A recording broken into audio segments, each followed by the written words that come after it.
Welcome back to another episode of the Elevated Chat Room. Elevate your mind, elevate your life. It's your host, Lonzo Jones. We back at it. We got a special guest with us tonight, Mr. Shannon Thompson. He's a mentor and an entrepreneur. And the topic for tonight is my sale, my cancer, my comeback. All right, Mr. Shannon, tell them a little bit more about yourself. All right. First of all, I want to say thank you for allowing me to be able to come and display my part of life that I went through. Hopefully it'll be able to touch somebody. We're glad to have you, bro. But let's get right into it. So I've always been an entrepreneur. When I was young, I love fashion, and I wanted a clothing line. Okay. And I had a son at an early age, and I ended up going to college. I dropped out of high school and went to college. A lot of people didn't know this about me, but I dropped out of high school in 11th grade and went to college. At this particular time, back in the early 90s, you could do half of a day studying for your GED, and then you could do the other half for your credits once you got your GED. So that's what I done or whatever. Fast forwarding, things didn't work out financially for me. I ended up going to the streets selling drugs. In the course of the drugs being introduced to me, a friend of mine, he tried his best, to get me to go another direction. I didn't. I was afraid. I was a kid having a kid. And next thing I know, I'm in the streets. I'm selling drugs. So, I guess life started spiraling out of control at that point. I was always raised in church with my family. But once you take a left turn, things start to change. And at this particular time, when I took that left turn, that's when my life started. It picked up, started going well, of course. But the more you dig a ditch, the bigger the hole gets. And then it's harder to climb out of. So a few years go by, and guess what? The hole is bigger. A few years go by again, hole is bigger. Before you know it, you're having obstacles here, obstacles there, and you're trying to fight your way out of the hole, not knowing that you're steady digging it deeper and deeper and deeper. And so in the course of that, I caught my first case in 97. I went to state prison I was sentenced to 3 years. I had a little money, a little change or whatever, and the way the incident happened, it had to do with somebody else. I just got caught up in the middle of it. And, the codes of the streets, I took the code of the street, and I kept my mouth quiet, and I did what I had to do. And in the end of the day, I ended up doing maybe 7 months. Yeah. And I didn't learn a lesson. I felt angry, and I felt like, the judge, he said, Mr. Thompson, you had 18 pieces of crack cocaine in your side. We know what you was going to do with that. 3 years state penitentiary, have a seat in the box. That's what he said to me. And then, it stuck with me the whole time I was in there. And I was like, well, you know what?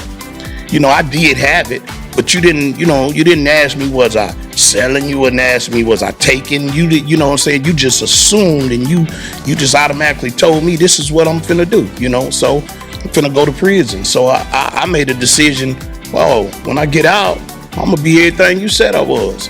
And I went for it, not thinking, young, dumb. And so when I hit the streets the second time, after this, when I hit the streets, I had made up in my mind that, I was going to the roof, like Batman said. So you was trying to be a top dog. Yeah. Batman said, to the roof, Batman. Robin said, to the roof, Batman. So I was trying to get to the roof. Yeah. You know what I'm saying? But, and once again, going back, you know, the bigger the hole you know what I'm saying, the more you dig, the bigger the hole it's gonna get. 97, I got out 98, ran hard 99, 2000 ran harder, 2001 harder.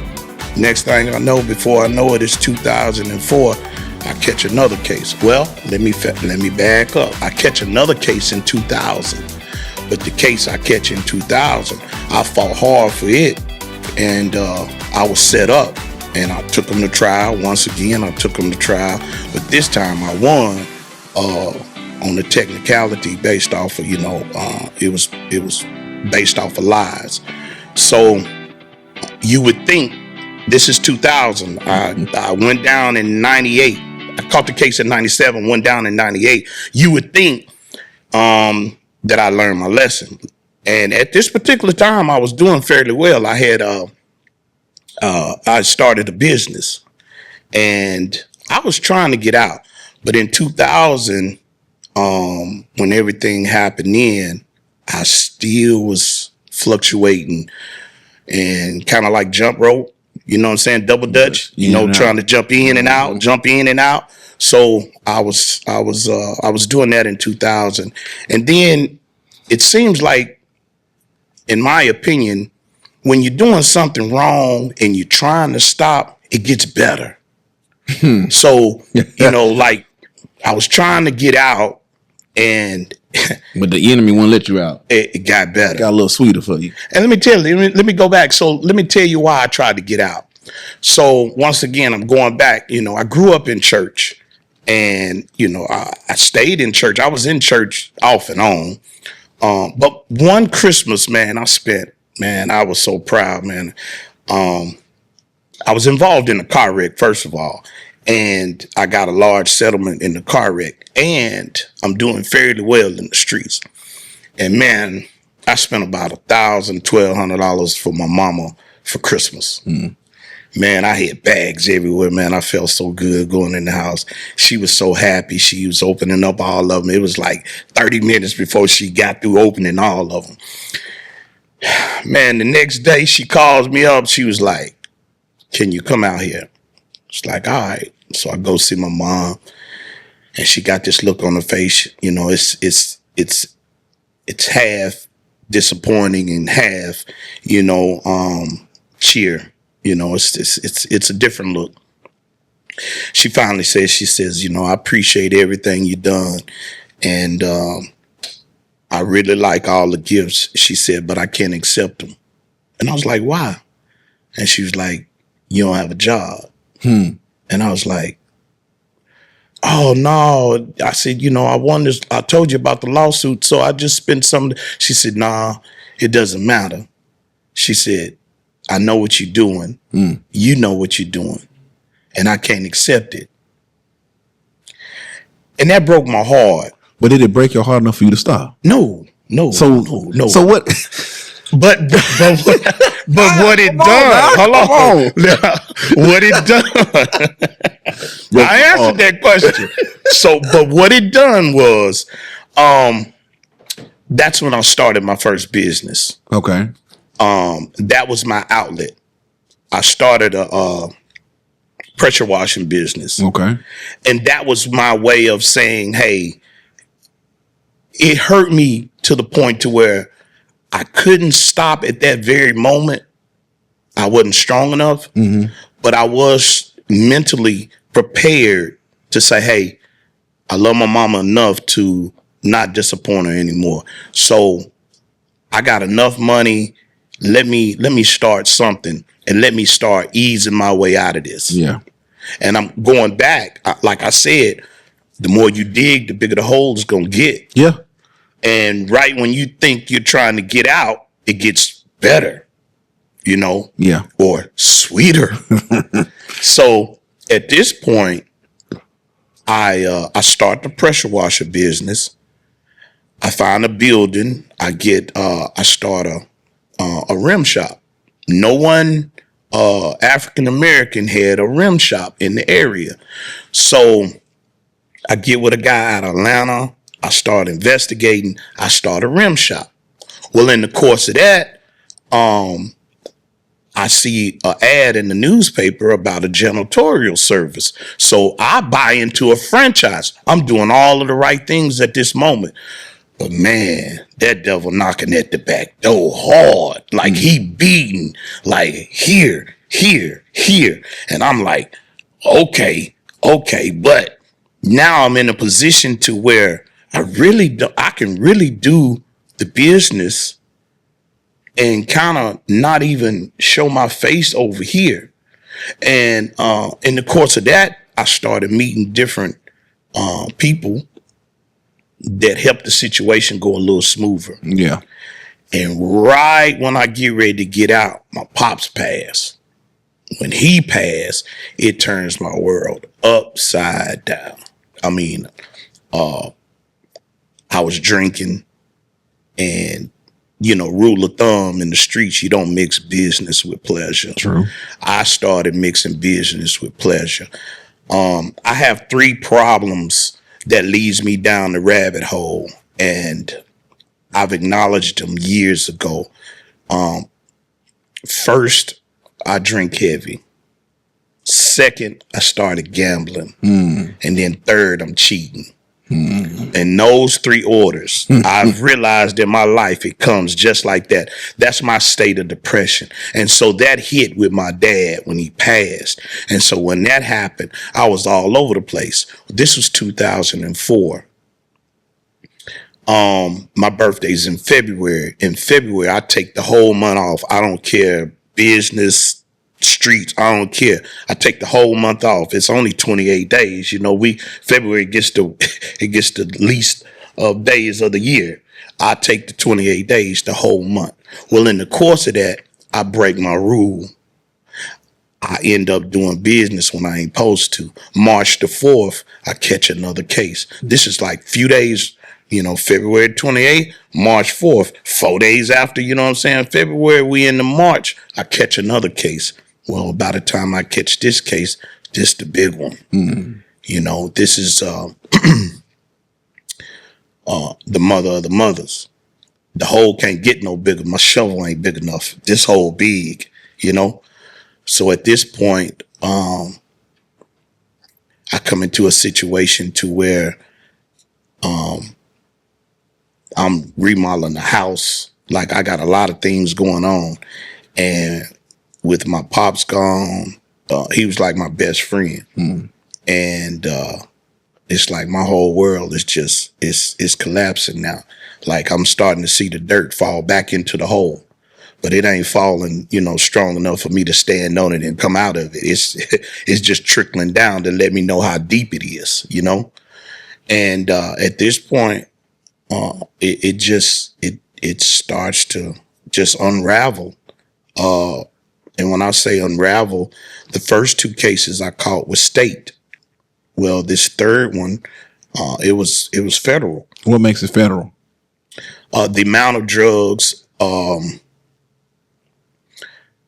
At this particular time, I was considered to be in a conspiracy. So conspiracy is a group of, it's an organization. It's different individuals that conspire to do something illegal.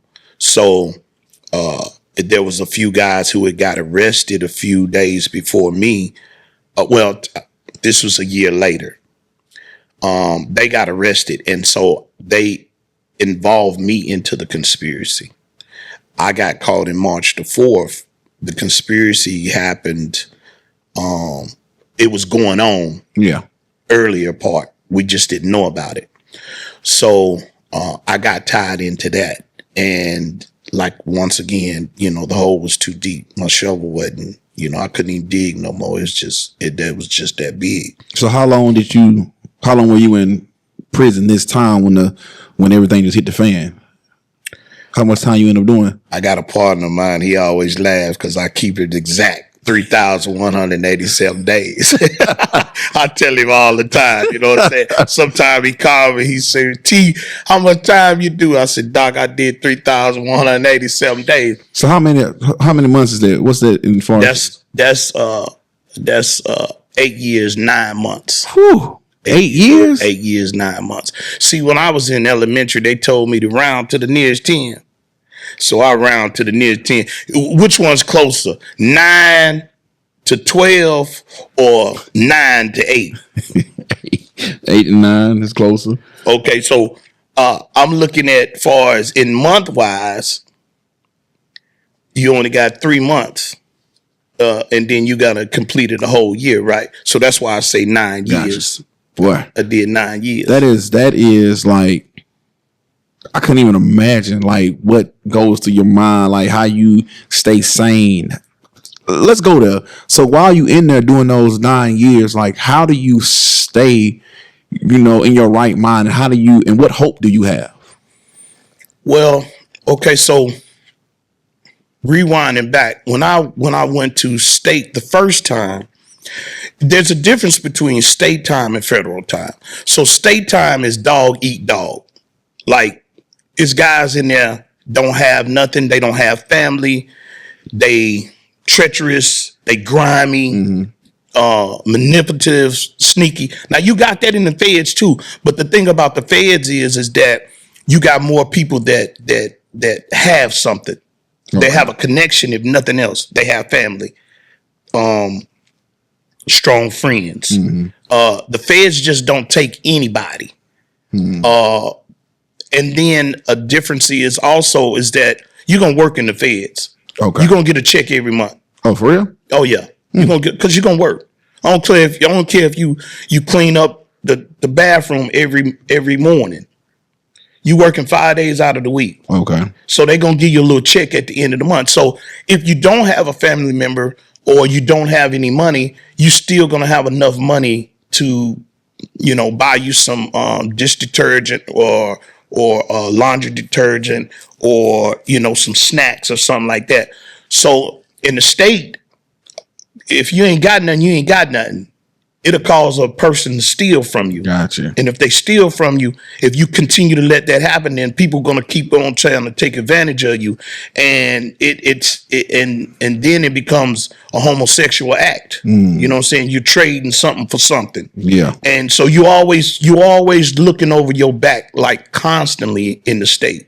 Okay. The feds is just a little smoother. You don't have to worry about so many things as much as the state. Okay. So you in this time for basically the 9 years, and you end up being diagnosed with cancer.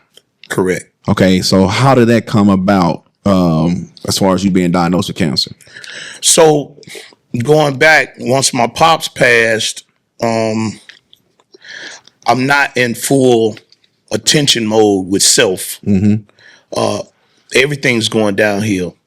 Family. Once again, I'm mixing business with pleasure. I'm drinking a lot.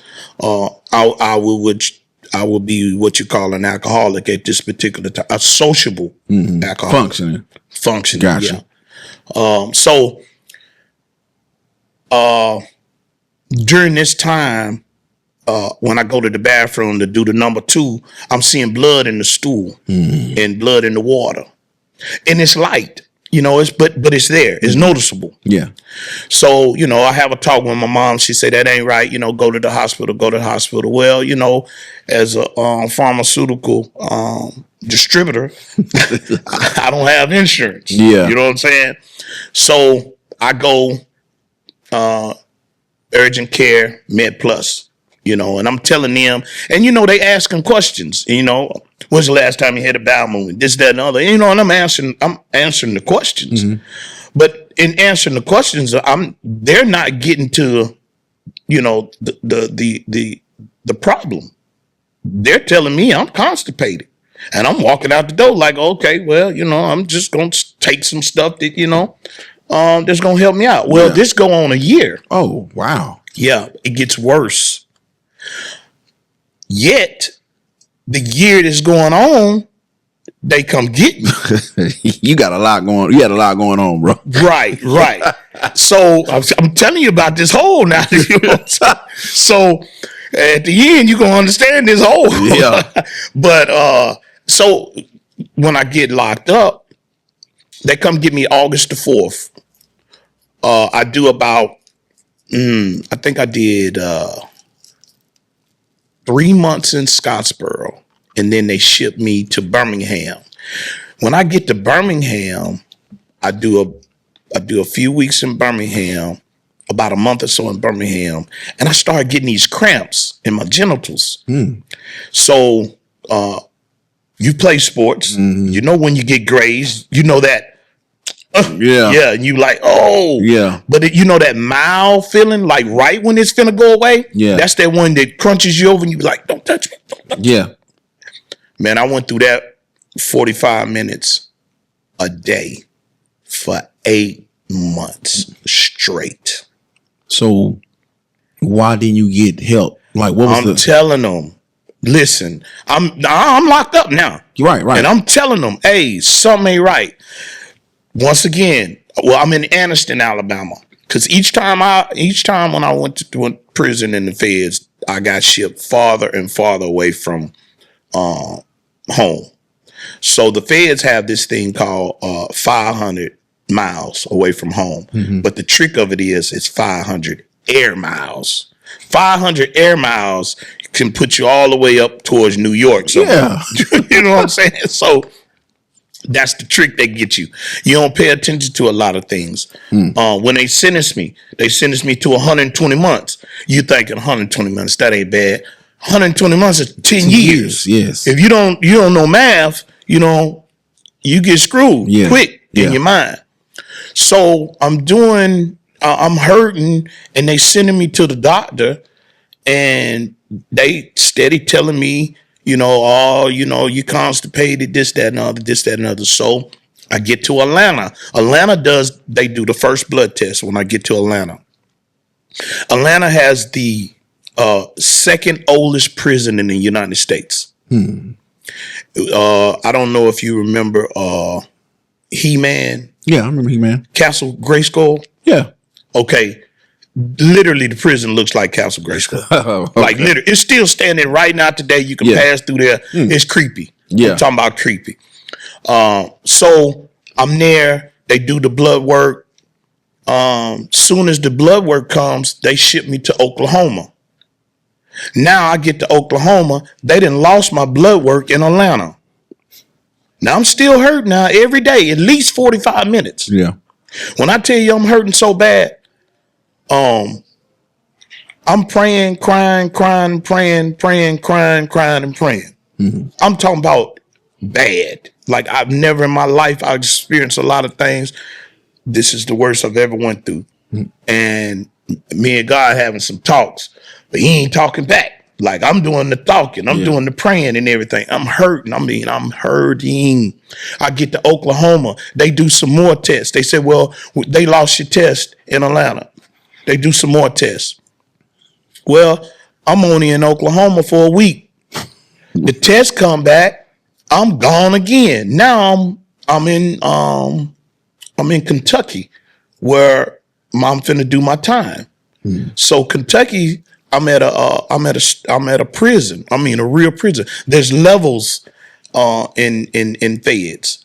So you got like the high, and that's considered lifers.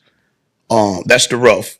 They got about 7 barbed wire fences around the whole prison, and they got up to 12 guard stacks that you see in, on TV and everything with the rifles and all that. That's real. Yeah. So I'm at a medium high in Kentucky. So they got 4 barbed wire fences and 7 gun towers. So, this is real. You see a bird, he up in the air. The walls is so tall, and he better be a bird that can fly. Yeah. You know what I'm saying? That's how the prison is set up. Yeah. So when I get to Kentucky, I'm telling them again. I'm like, hey, I'm hurting. Like, y'all expected me to do these things. I can't do them. I'm hurting. Something's got to be done. So they go through my file and everything, and they see, that I've been doing this blood work, but they don't have it. So now they telling me, okay, we got to do some more blood work. Do what you got to do. Yeah. Just fix me. You know what I'm saying? So that's how the cancer came apart. They done the blood work, and the lifestyle. They called me to the office to give me my results, and because of the lifestyle, and because of different things that's transpired through my family and everything, and back, you have to understand. The alphabet community is okay nowadays. You know what I'm saying? People talk about that fluently, and this, that, and other. But at this particular time, in the early 2000s, it wasn't looked at. Right. It was frowned upon still. So, I was hurting so bad, I literally thought I had AIDS. Man, that was my biggest fear. When they told me I had cancer, I was like, oh. I was like, hey, what? I'm good. Yeah. I mean, literally, because I due to the lifestyle, and and not bragging or anything like that, but being with multiple women, the streets, it brings about different things, so, you just never know what you didn't come across when you're out there in the streets. So at this time, I'm like, when they told me cancer, I was like, bet. Like, okay, you know what I'm saying? Because who wants to die in prison with AIDS? Right. And then, you know what I'm saying? I'm dead and gone, but the rumors. Yeah, he had AIDS in prison. I feel what you see what I'm saying? Yeah. You see where I'm going with that? So, but how did you hang on to hope while having cancer, while in prison? That's the question I want you to answer. Okay, and this is where, remember I said, I was talking to God, I was praying, but he wasn't listening. Yeah. Man, one morning I'm in my cell, and they have this thing in prison. It's called a daily bread. It's a little folder that has messages and scripture and stuff in it. So I read my daily bread every night before I go to bed. Before I close my eyes, I read it for that day. Mm-hmm.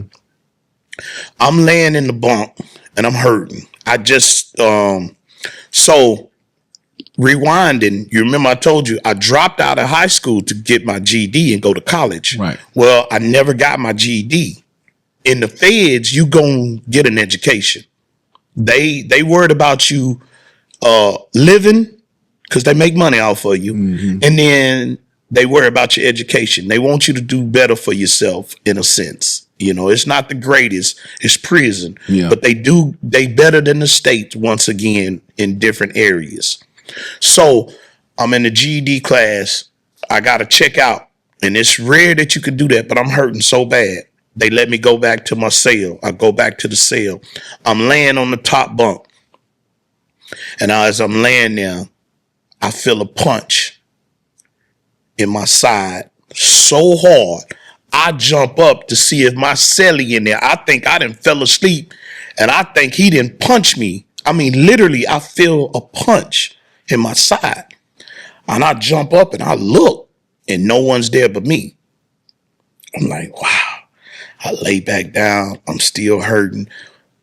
Well, as I'm laying there, my spirit say, read your daily bread. I'm like, I don't know what this thought is in my head, because I ain't heard from God. I mean, none. Yeah. And I know he ain't trying to talk to me now while I'm hurting like this. I mean, that's my thoughts, literally. I've told this story several times, and they'll tell you. All of a sudden, I feel it again. Read your daily bread. It happened 3 times. That third time, I jumped up, reached up under my pillow, and got the daily bread. I started reading the daily bread on, I can't remember the exact date, but I still have the original photo of that daily bread. There was a message about this woman named Mary Beth that had cancer, and that how she survived, and it had 2 scriptures in it. And when I got through reading it, my spirit said, you have cancer, but you're going to be okay. So I'm like,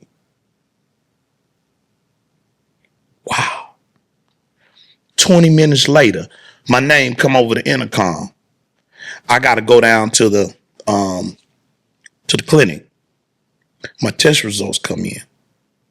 When my test results come in, I'm sitting there, and this lady, she comes in and she sits there, and she has this pale look on her face, and she's about to cry. And in prison, you are not to touch an employee, meaning someone from the outside, or an officer at no time. And at no time are they supposed to touch you unless it's, they're supposed to. Mm-hmm. She has this look on her face, and she reaches over and she taps me on my knee.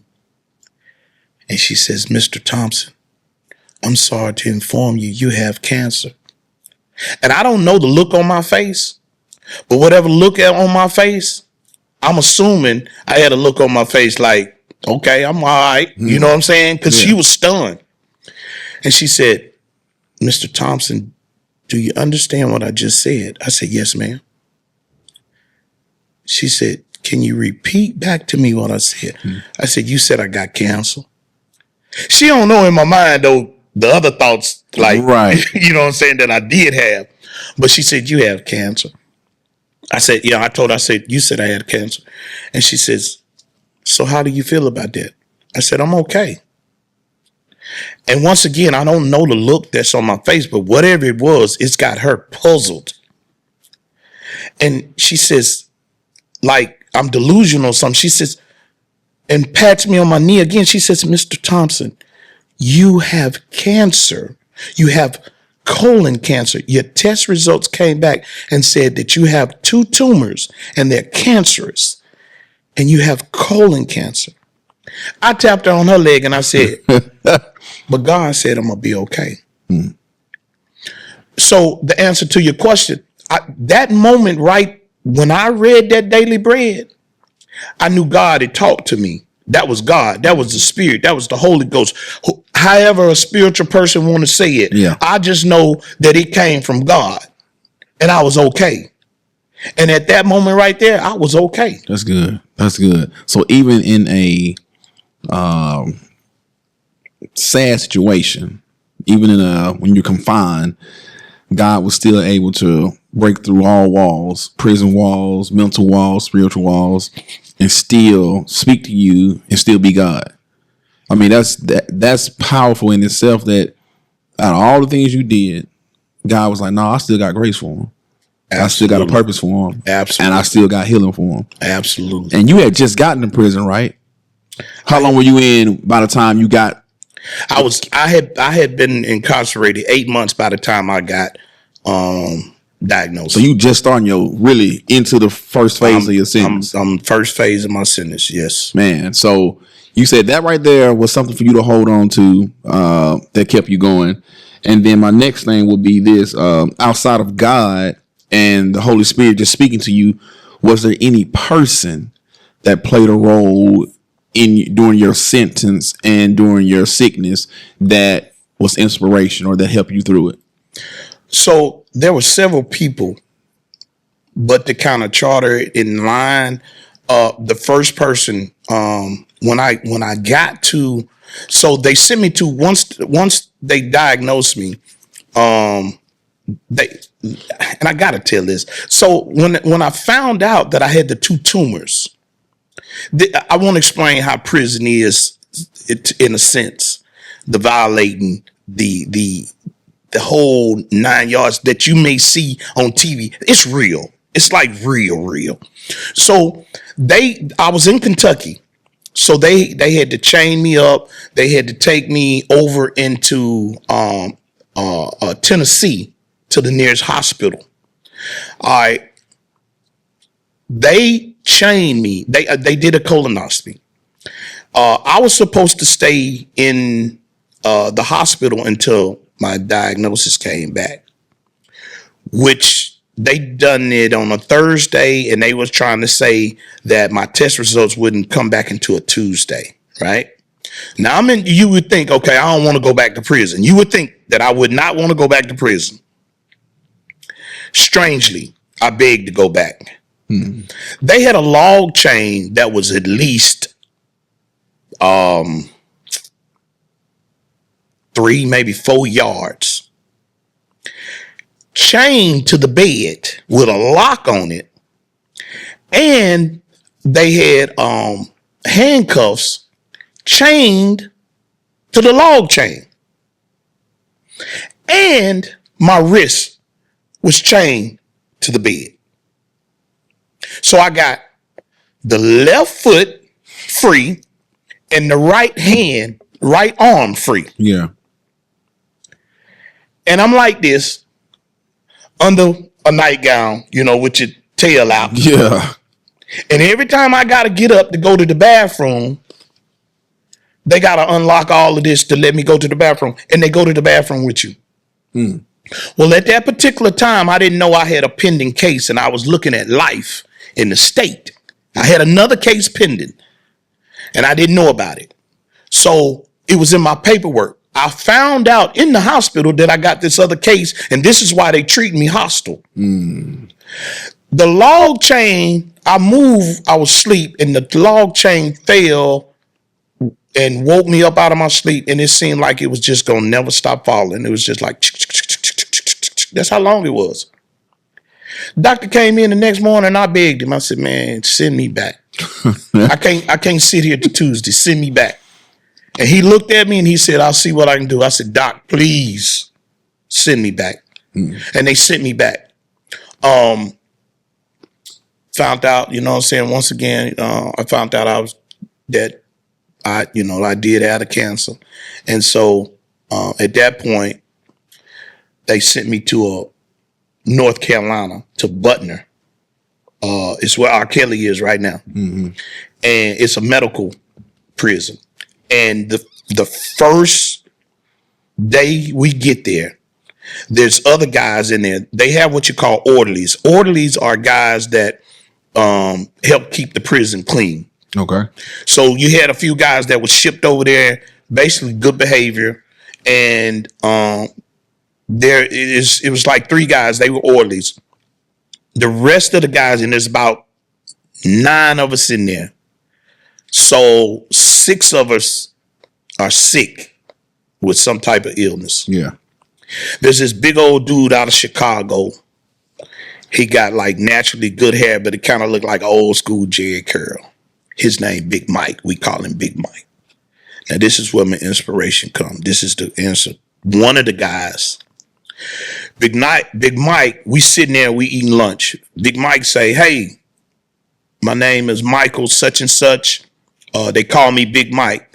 What are y'all in here for? One guy say cancer. Another guy say cancer. One guy say oily. One guy don't say nothing. Another guy say oily. Another guy say cancer. Boom, it get to me. I say cancer. Big Mike say, well, I don't know what I'm here for. They gave me a year to live. That was 6 months ago. And man, everybody in there like, their mouths drop. Because we talking about a dude that's in upbeat tempo. And they told him he got a year to live. And that was 6 months ago. So he became like a big uncle to me.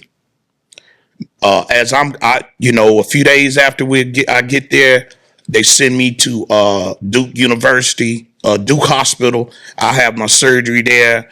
I stay there for a week. They send me back or whatever. Big Mike right there. Baby boy, you all right? You all right, baby boy? I'm good, Mike. I'm good, Every day for about a week, keep checking on me. So I'm on one side of the unit and he's on another side. Well, I ended up getting a bacteria infection. So they put me in like this holding cell. Well, I got to stay away from everybody for 7 days. Well, the 7 days turned into 14, 14 turned into 21. They keep messing up the medicine, whatever. So I'm in confinement by myself, but I'm in like what you call a suite. Like I got my own TV. I got my own walk-in shower. I got 2 sinks. Like I'm living it up. I'm like, if you seen this joint in prison, you be like, man, you got a suite. Yeah. And literally, that's what everybody was like when they came through. When they finally opened up the doors, Mike used to come visit me or whatever, and we would sit, play chess, watch TV and everything. And like I say, he was my big uncle. 3 months in, I miss him one day for lunch. About 1 o'clock, he comes strolling in looking like he about to faint. I said, Mike, what's wrong with you, man? I said, what happened? I ain't see you for lunch. He said, baby boy, I just got up. I'm fatigued. I said, Mike, you seen the doctor yet? We've been here 3 months. I said, Mike, you seen the doctor yet? He said, no, I ain't seen him yet, baby boy. I said, man, you sit right here. So we got a black counselor. I go holler at the counselor. It's red tape to get to him. You just can't get to him. You know what I'm saying? You got to go through procedures. I go through all the red tape. I tell him what's going on. Next day, Mike go see the doctor. Well, there's a ground floor, and then there's four levels. And then you have the fifth, it's 5 levels. You have the 5th floor. We got a saying, 5th floor, you don't make it no more. They come get Mike taken to the 5th floor. Now remember, he only got 6 months to live. We've been here 3 months. So he's on his last leg. Man, when I tell you, I've watched people die, and Big Mike was one of the people I watched die. I think it's a spirit, in my opinion. I think it's a spirit that causes a person to fight and to want to live. And if you give up that spirit, you give up the ghost. You gone. Your soul, it goes to the next level.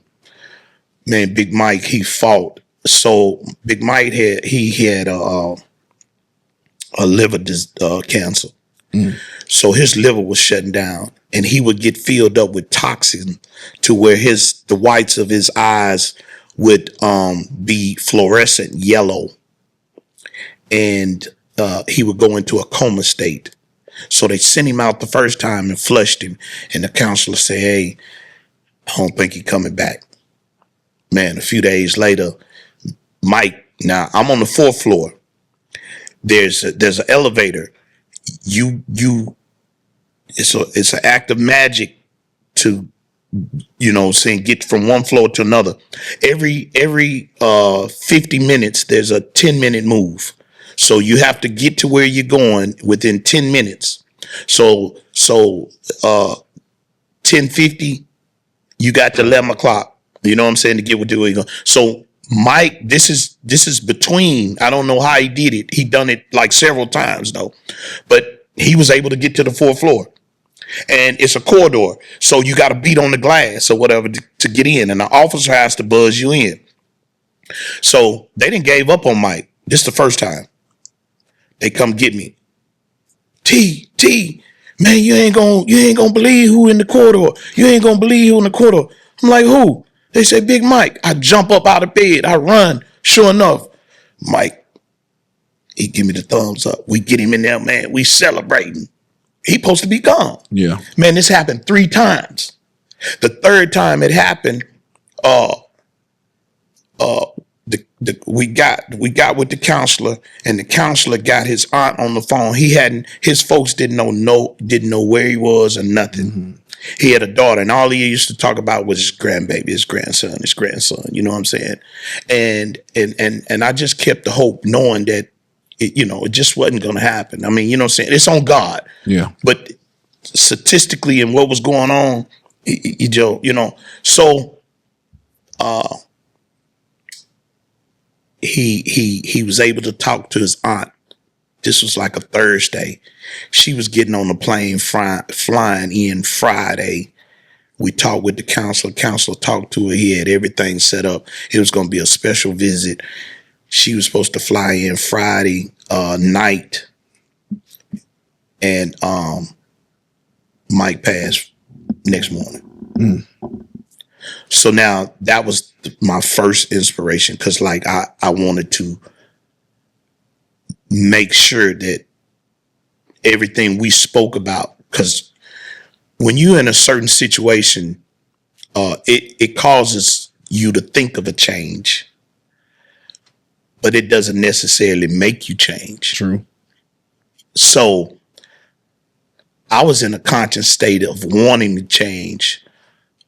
But to be honest, I hadn't made that transition 100% yet. Although I didn't beat cancer. Well, I didn't have my surgery for cancer. And, but there's something in the inside of you. And I'm an honest person with self, because this is one of the things that God spoke with me about. So the next person was Big Mike Selly. His name was Melvin. Now, the crazy part about this part of the story is that I was 32. Melvin was 42. He was going through the same situation at home. I had 3 sons. He had 3 daughters. It was like similarity so close, but boom, not quite there. Yeah. Me and him was on the basketball court and almost got to fighting. I mean, literally got to fighting. If it wasn't for Big Mike, we would have, and probably end up getting into some major trouble. So at this point, we stopped talking and communicating because it got, to that point. Yeah. So, and in the prison, I mean, he was from somewhere up north or whatever. I'm from Alabama, you know what I'm saying? So I may never ever see you again. I ain't got to talk to you, you know what I'm saying? Like, things in the street and things in prison are same in certain situations, but in others, you can find, you got to be real careful in prison. Yeah. It's not just the same in the streets. So one day, I get a knock on my cell, and it's Melvin Selly. He tells me, he say, man, you need to come do something about Melvin. So I'm like, what's up? He was like, man, he got a smell. Like he ain't took no shower, no bath, no nothing in a while. And I'm sick of this. So backing up a little bit, after Melvin passed, Big Mike. Yeah. After Big Mike passed, me and Melvin got tight. We squashed it. We got tight. Because pretty much we all we had now. You know what I'm saying? So he's on the phone one day, and I can see him down the hallway on the phone. He got his head, in the little stall, and he's talking on the payphone, and I can just see his body language. He going through it. He get off the phone, and I literally seen him give up on life that moment. I watched him. I just felt it. He gave up on life. He didn't make it a month after that. He got off the phone. He had liver. I think liver cancer. They can cut off part of your liver and it'll grow back. Mm-hmm. I think it is. They had cut out the cancer, but there were small microscopic dots that were beginning to grow back. And when he gave up, it's like he was taking radiation, but when he gave up, it's like, boom. He had a knot in his chest the size of a softball. You literally could see it. That was his tumor. Yeah. A month later, it was over. He didn't fight like Mike. Yeah. And both of them, I kept, I would risk going up to the 5th floor, even though I knew I wasn't supposed to be up there. But God gave me grace. Nurses wouldn't say anything, I just, it's like I got a pass, and I was there because I was all he had, both of them. Yeah. You know what I'm saying? I was like family. So when that happened, that was it for me. I was like, you know what? If there's ever any doubt, it's gone now, and I started, there's a feeling of of wanting to succeed and being better and not ever coming back. Like in your mind, I got this thought like I'm not coming back. I'm not coming back. But now it's something different inside of you that's like, it's like gears. They're clicking. Yeah. And it's rolling. So, and then from there, I went to another prison, man. And this is how I got into the mentorship. I met a guy. His name was Silk. He had been down for almost 30 years. Little old bitty dude. And I don't know about you, but if a dude named is Silk, you think he's smooth, right? You would think, yeah. You think, he gonna be handsome, he gonna be slick talking, you know what I'm saying, this, that, and the other.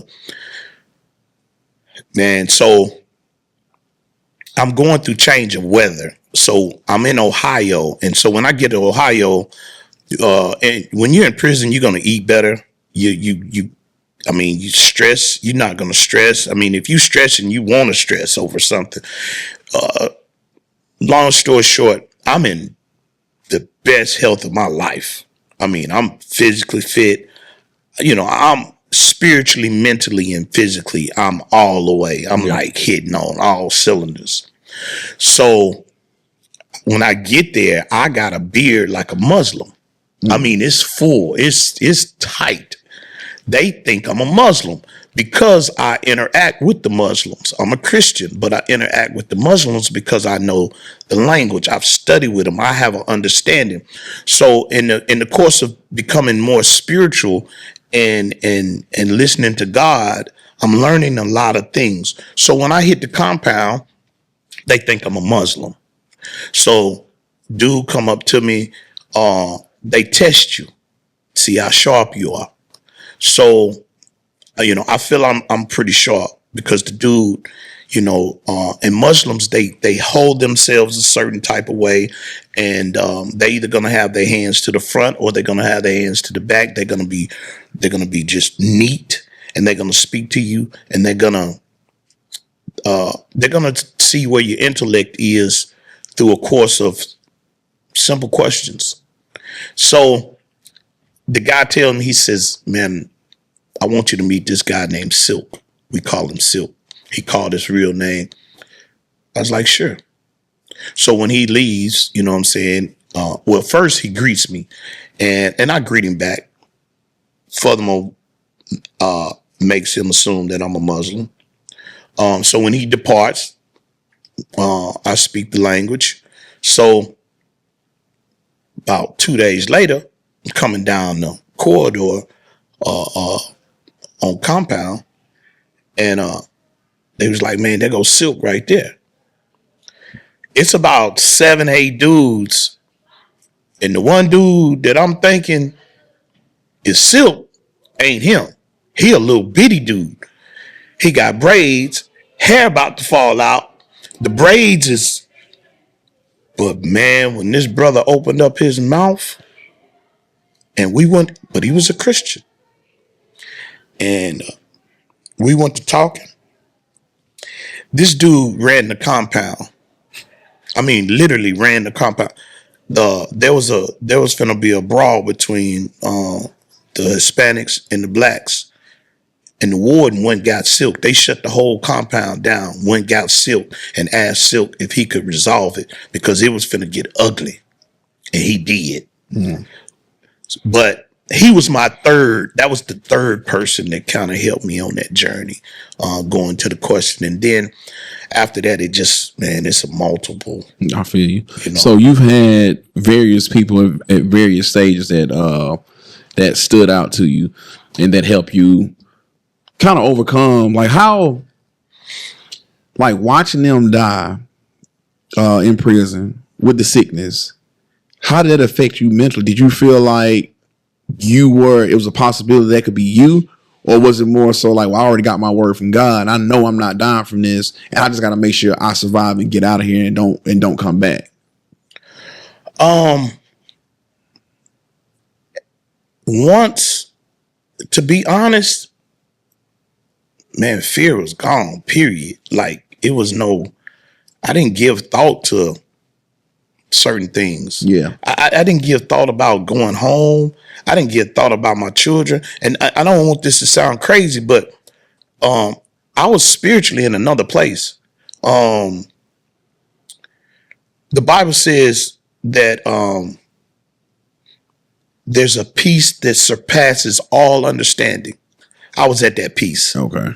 I called home and found out that my wife was pregnant by, a whole nother individual. You know what I'm saying? And I'm married. I'm in prison. I'm married. I know it can't be me. You know what I'm saying? But when I say peace, I mean literally, I heard for like 3 seconds, 1,000, 2, 1,000, 3, 1,000, then boom, I was right back. I mean, that's just where I was, So there's a lot of things I just didn't. It's like this. I started looking at life to where I'm at the right place at the right time. Like I chose this road, but God got something better for me. Yeah. And it's like when I started looking at, take for instance, I'm able to go to the 5th floor and I'm able to visit these individuals, and I could have got rolled up, and of course of getting rolled up, that could have set me back several months from going home to my family, like things of that nature. And this is happening stress free. Like I'm not worried about it, and it's not happening. Right. And it's, as I look back, I was like, God really had his hand on me through the entire thing. Like I got story after story after story from beginning to end, how bad it was and how it worked out. And each time to where it got better and better. Yeah. Like it started out real rough. But I got a story for each time and how he put people, in my path to help me through. So I say it like this. You have 4 garage doors. God says he's a jealous God. All right. Your 4 garage doors is your mind, your body, your soul, and your spirit. All right. When I say your mind and your body, your mind may say something, but your body might not do it, right? Right. You know what I'm saying? Like you getting older, you think you can run a 4 flat, but you running a 2 something maybe. You know what I'm saying? So and then your spirit, people may say, well, okay, your spirit and your soul are connected. They the same thing. I kind of beg to differ. It's not. Right. So when you put these 4 things together, in order for God to come in and heal you, you have to allow him to come in, and you have to open up all 4 garage doors for him to come in, because he's everything. But the thing about it is so many times in life we'll say, well, God, I need you to do this and I need you to do that. And you're giving maybe 3 parts of yourself, but your spirit ain't fully there. Yeah. Or your soul, your spirit, your mind, and your body, they're connecting in some type of, but your soul ain't connecting with the spirit, and they have to. Yes. They have to. So God, the spirit spoke to me and said, hey, it came a point, he said, aha, now I can come in. I opened up all 4 of my garage doors. And when I opened that up, that means that I clearly gave myself to him and say, hey man, do what you want to do. Yeah. Do you think that would have ever happened if you wasn't in that situation? No, I'd be dead. You gotta go back. I had cancer and I was in the streets for a year. I had 2 tumors. I went 32 days without using the bathroom. That's how big they were. 32 days. 32 days. So go ahead. So now, one of my tumors was 2 inches and some centimeters, and the other one was 1 inch and some centimeters. And they were long. They wasn't round or anything. They were long, and they had started curving around my intestines to where it got to the point to where they blocked off. Well, what happened with the cramping was that it started welding into another organ that started pulling on it's not a vein, but something connected to my testicles. So going back, I mean, when I say, "Hey man, you got me," you got me. Like I can't fight. It's do what you got to do. Yeah. Well, I would think that when you have an encounter like that, with how God revealed it to you about you having cancer, and but how He also revealed to you that everything was gonna be okay through through the word, the daily bread, and just hearing it, I know it's like, man, I can just take comfort in that. I can trust in that, and then it's like, man, so God, you really is real. Like you really like got me, and so it was so like, well, if I do this for you in faith, I'm hoping that you change your life and that you become a warrior for me. That same hustle you have for the streets, now have it for me, as far as, going out and speaking and spreading the gospel. Absolutely. Yeah. And so that's going to lead me into this question. Going through all that, how did that help you with becoming a mentor and a speaker? It gave me a vision. The Bible says, without vision, the people perish. Mm-hmm. A lot of people, and don't get me wrong by far, because I've fallen off the vision quite a few times. The thing about it is that when you have a vision and you seek God and He shows you the vision, He shows you some things that are impossible to the human eye. True. Or to Yes. to your thoughts. Yes. We're not even going to talk about somebody else's thoughts. Right. We're talking about, just self. So I began to see my purpose in some areas, and I started working towards that. And as I began to work towards that, things, they just started opening up. I started meeting the right people, and I started learning some things. And, it's got me to the point right here where me and you are speaking.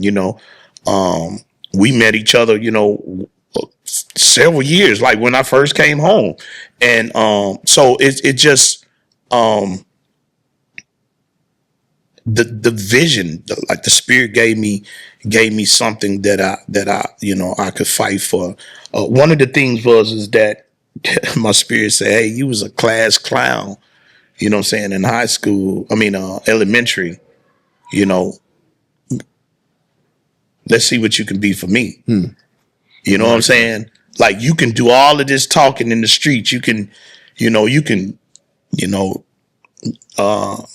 talk a well out of water. Can you talk a man out of the streets and into the church? And when I mean the church, I'm not saying a building. I'm saying, into the kingdom, into the, the heart, the spirit of God. So, that's. Well, that's what's up, though. So we only got one question left, and we'll get out of here. And that question is, if you could tell your younger self one thing, what would it be? Man, one thing.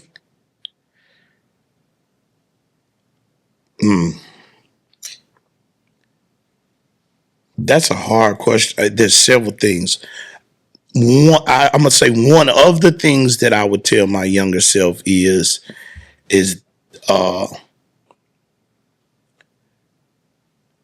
faith, to believe, and not fear. I think that's one of the biggest things. I think that's my testimony, is faith. Okay. Because I got so many stories that I believe everyone has a fingerprint that's stamped on a word. Okay. And my word would be faith. Gotcha. That's kind of what I implement into my my speaking. I don't consider myself a motivational speaker. I consider myself a devotional because I'm coming from a different, I feel like I'm coming from a spiritual aspect of what my life has encountered and what I've been able to make out of a lot of situations. But it was the faith that held me back a lot of times. Mm-hmm. I'm gonna share this and hopefully this will kind of round it up. So another thing the Spirit showed me, I told you about the 4 garage doors. Right. Well, another thing the Spirit told me and that I share is that there's 100 doors in life. It's just 100. All right. And in those 100 doors, we tend to get off track. That opens up other doors. So you may go through 11 doors and on the 12th door, while you in the 11th, you make a wrong turn and you open up what you think is the 12th door, but you're opening up the wrong door and you're in a room, but that room is connected to 11. Mm-hmm. And you may stay in door 11 for several years until finally you get right back on track and then you hit door 12. And if you do everything in life in door 12, then you'll go to 13, 14. Yeah. You understand? Yeah. So several times in life, I've taken the wrong door. We all have, bro. Yeah, right. So, but going back, like I said, my fingerprint in a word would be faith. I could have got to the next door had I been faithful. Mm-hmm. Or had more faith in what I was doing, mm-hmm. that had me on the right path to get to whatever door that I was, the main straight doors, mm-hmm. if that makes sense. Yeah, but you can't have faith if you're not in the word, being surrounded by people that know the word and going into different services and building yourself up. So how can you have faith if you're not doing things to build that faith? You see what I'm saying? So even in that, the word is faith, but by saying to your younger self, you need to have faith, you're also telling your younger self, bro, you got to get in that word. Because the man that you had become in the prison cell was a man of faith because of the fact that you was in the word. Right. You see, and so it's just so powerful. Like even what you saying to your young self, like, yeah, you need to have faith. But when you go deeper than that, it's like, bro, in order for you to get this faith, though, you got to get in this word. Let me add this, because you're 100% correct. The thing about it is that even though, like dealing with the devil, you have faith too. Just like, you know what I'm saying? Yeah. It's just wrong type. Yeah. You know what I'm saying? Yeah. And even doing the wrong thing, you may not even have the proper faith in that. Right. You know what I'm saying? Like, you may not even believe in that because there's a lot of people, that are not operating in God's will. Right. That appear to look like they doing well, but they may be lacking in the faith just as well as they appearing to be. Because you never know another man's road or his thoughts or however, whatever.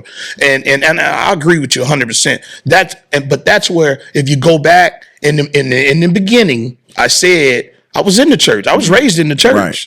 And so and I think that gravitates strongly to what you just said.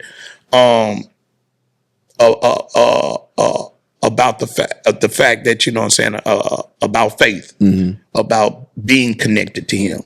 And as you say that, I'm 100 on that part, because I guess that's why my faith fluctuated like it did. And I guess that's why that's my word. Because once again, I was brought up in the church. Right. Like, it was strong. It was strong with me.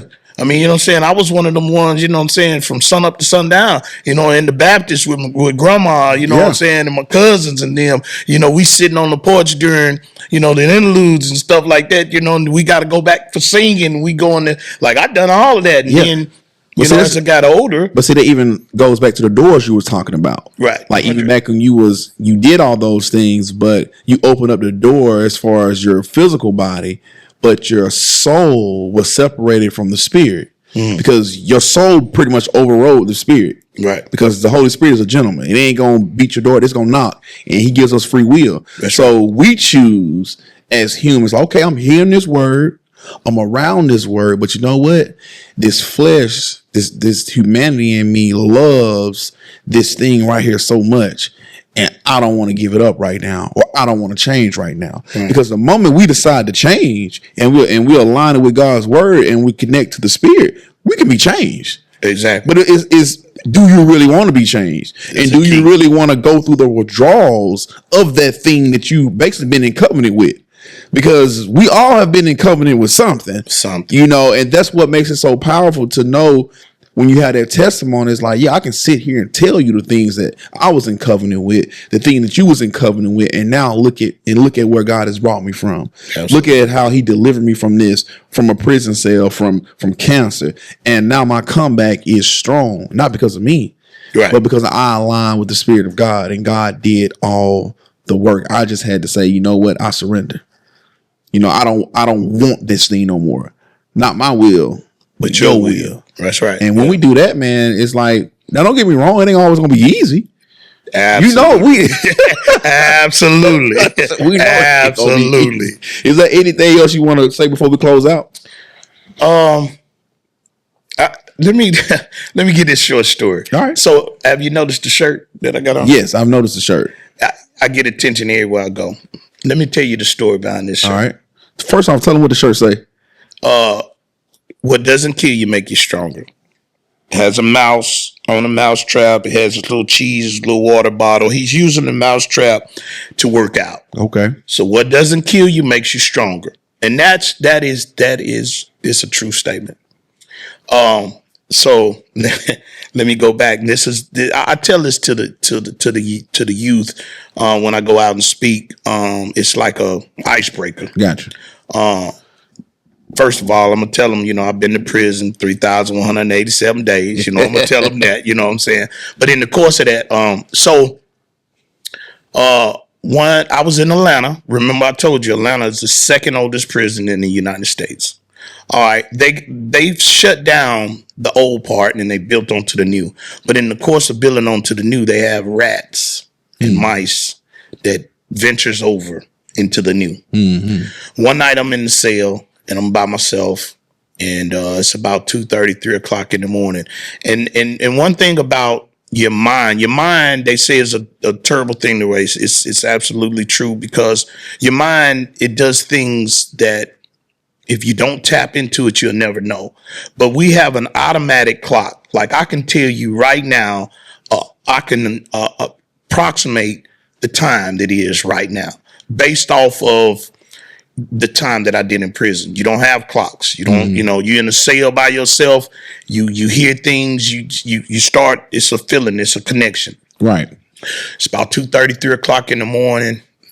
I wake up out of my sleep and I think somebody's watching me. You know how you might be in a crowd, or you might be somewhere and you feel like somebody watching, and you turn around and you might lock eyes with somebody. Right. It's 2:30, 3 o'clock in the morning. I feel like somebody's watching me. I come dead up out of my sleep. I'm in here by myself. I'm looking around. Finally, my eyes lock in on this object that's in the middle of the floor. And I said, wow, a rabbit. I'm in prison. I see this image.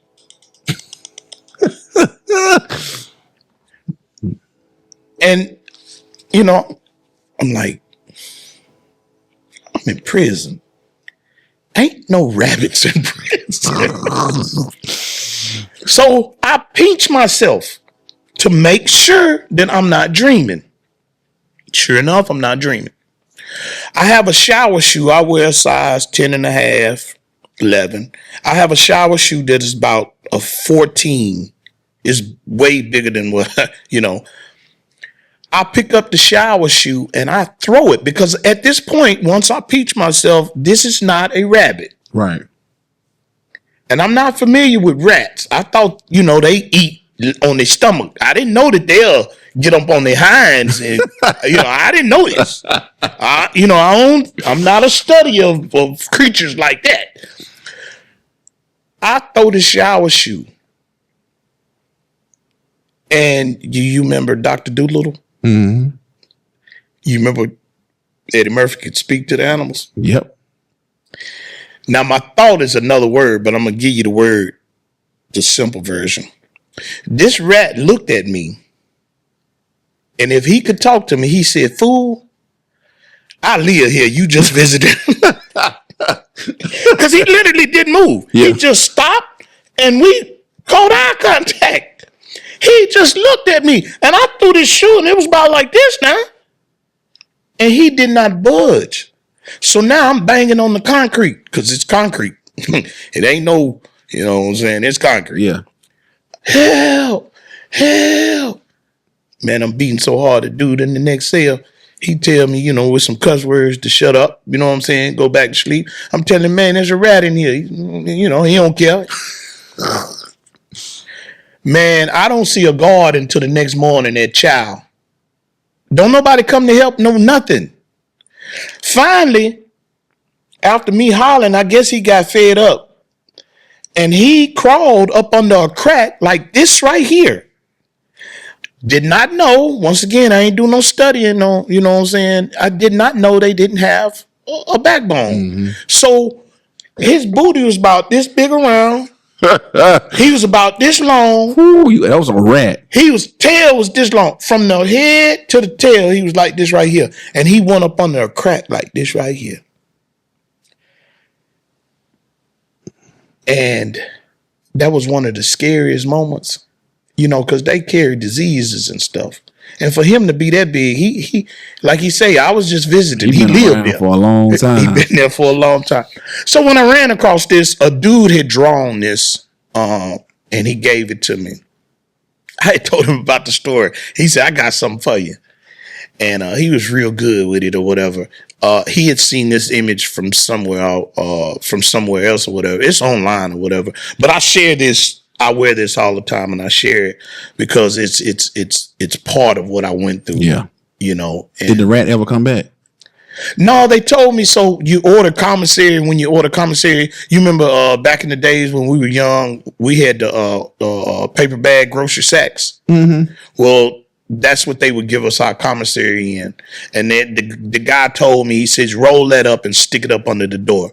So what happens is that the guards are so lazy, like you see in movies or whatever, they open up the little slot in the door and they give you your food. Yeah. Well, when you're done, they don't open up that slot. They tell you to slide it up under the door. Mm. So what happens is whatever food that you don't eat, it gets, like take for instance, potatoes. Well, as you slide it up under the door, the potatoes, they'll stick up under there. So late at night, you know what I'm saying, when it's all quiet, they smell it. They coming. Wow. So something I had slid up under the door, he felt obligated to stand up on his hands and eat. You know what I'm saying? Man, that's crazy. Yeah, but that's one of the stories that I tell with the youth or whatever to explain about the shirt or whatever. It kind of breaks the ice when I go into different facilities and stuff. So what doesn't kill you makes you stronger. And that reminds me of a quote that Dwayne says all the time. It didn't happen to you, but it happened for you. Absolutely. So we all gonna go through things in life, some more drastic than others. Right. But it's still your story and it's still your testimony when you come out of it. And so, man, I just want to thank you for coming on tonight, sharing your story, sharing your insight, sharing your experience. And I just hope that somebody out there, man, when they hear it, when they tune in, that they get something from it. Get something. So I just thank you, man, for being vulnerable too, because that's something that most men have issues with, is just opening them up. But that's how you know you're free. That's how you know it's a God thing, and God has definitely brought you through and caused you to continue to share your story and testimony. But we're gonna close it out. That's the end of the episode. I thank you guys for tuning in. Like, share, comment. Want to give a special shout out to Mr. Shannon Thompson, mentor, entrepreneur, Marcel, my cancer, My comeback. My You guys comeback. be blessed.